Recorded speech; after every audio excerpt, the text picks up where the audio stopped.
Bonjour, je m'appelle Markus Huxley et je suis directeur de Marco Agrartechnik. Nous sommes une entreprise allemande et produisons depuis plus de 20 ans des systèmes de clôture de pâturage, des garde-bétail et des accessoires de clôture pour Landi sous notre propre marque Agraro. Comme on peut le voir ici, nous avons construit quelques articles.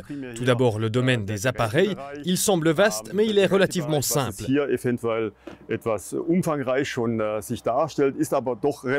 J'essaye de subdiviser un peu. Nous avons sur ce côté les blocs de courant, c'est-à-dire les électrificateurs de clôture 230 volts, avec différentes puissances et différents équipements.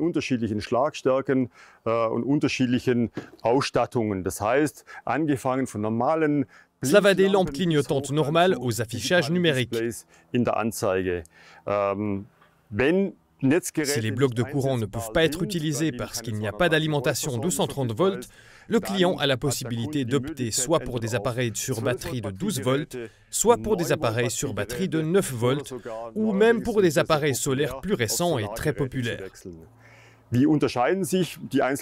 Par quoi se différencient les appareils sur batterie?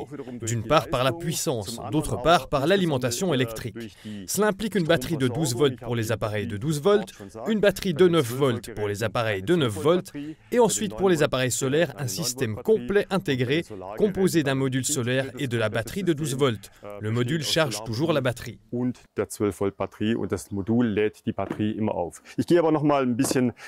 Mais j'y reviendrai plus en détail. Pour les appareils de 12 volts, nous avons à nouveau l'alimentation de la batterie de 12 volts, c'est-à-dire que dans ce cas, la batterie de 12 volts est intégrée dans l'appareil et peut également être prise en charge avec un module solaire en option. Quand est-ce que j'utilise des électrificateurs 12 volts? Surtout si j'ai des clôtures plus sophistiquées, des filets, des moutons, des animaux robustes ou de longues clôtures. Encore une fois, pour bien comprendre, les appareils sur batterie sont toujours utilisés lorsque je n'ai pas la possibilité de me brancher sur le 230 volts. Si cette possibilité existe et que j'ai une prise de courant à disposition, je choisis en fait toujours mon garde-bétail 230 volts dans la puissance de sortie correspondante qui est souhaitée.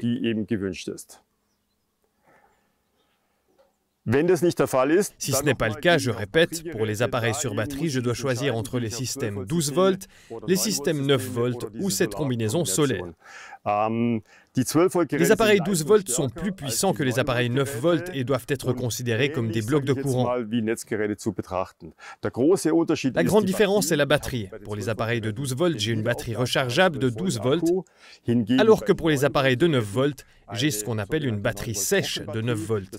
Ça signifie que cette batterie sèche n'est pas rechargeable. La différence de durée de fonctionnement est donc la suivante. Les appareils 12 volts, en fonction de la puissance de l'appareil et de la durée d'utilisation par jour, fonctionnent entre 2 et 4 semaines et doivent ensuite être rechargés. Les appareils 9 volts fonctionnent pendant plusieurs mois.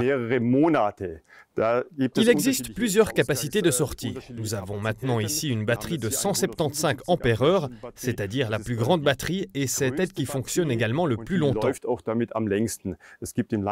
Il existe dans l'assortiment Landi des batteries plus petites. Cela signifie qu'elles ont une durée de fonctionnement plus courte. Mais on peut partir du principe que les appareils et les batteries fonctionnent pendant plusieurs mois. Idéalement pendant toute une période de pâturage ou peut-être même au-delà. Lorsqu'elles sont vides, elles sont retirées de l'appareil et jetées, et une batterie neuve est utilisée.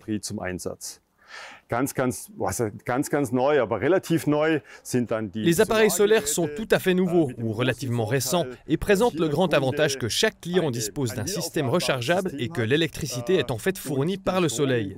Cela signifie que dans l'idéal, l'appareil ou la batterie ne doivent plus être chargés. Pendant la période normale de pâturage, d'avril à octobre environ, les appareils fonctionnent de manière autonome. Donc si je les ai bien positionnés à l'extérieur au bon endroit, c'est-à-dire si le module solaire est orienté vers le sud, les appareils sont conçus de telle sorte que la gestion de la batterie est complète et autonome et que je n'ai pas besoin de recharger la batterie. Dann sind die Geräte vom Batteriemanagement her so entwickelt, dass sie komplett und autonom durchlaufen und ich eigentlich diesen Akku gar nicht aufladen muss.